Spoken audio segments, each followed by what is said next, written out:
Bienvenue dans Histoires révélées. Aujourd'hui, nous allons découvrir un aspect fascinant du Lima colonial, la vie des femmes de la haute société et des nourrices.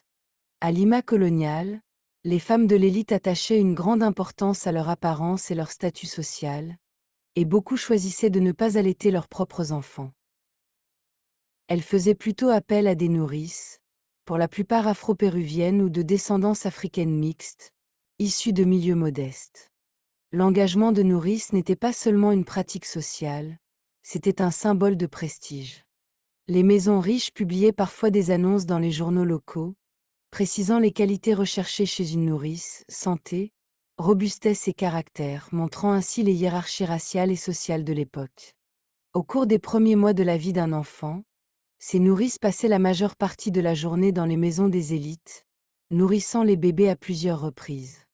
Cette proximité physique constante forgeait souvent des liens affectifs profonds, parfois même plus forts que ceux avec la mère biologique.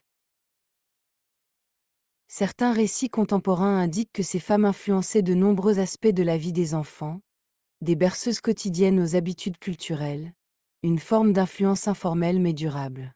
Cependant, cette pratique suscita aussi des critiques.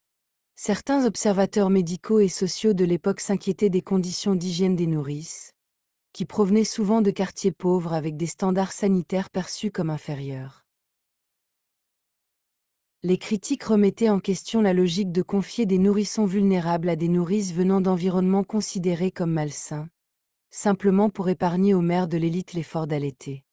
Cette tension met en lumière les dynamiques culturelles, économiques et raciales à l'œuvre. Le prestige social passait souvent avant les préoccupations pratiques, et la nourrice devenait un symbole complexe de ces forces entrecroisées.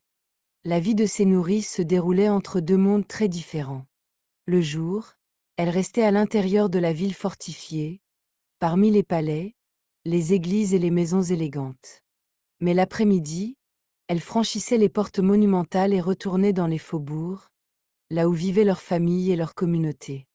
Lima coloniale était en effet une ville à deux visages, le centre protégé et élégant, et les quartiers modestes au-delà des murs. Chaque jour, ces nourrices traversaient ces deux mondes, témoins silencieux et actrices discrètes de la vie des puissants. Des histoires comme celle-ci nous permettent de mieux comprendre la vie quotidienne à Lima coloniale.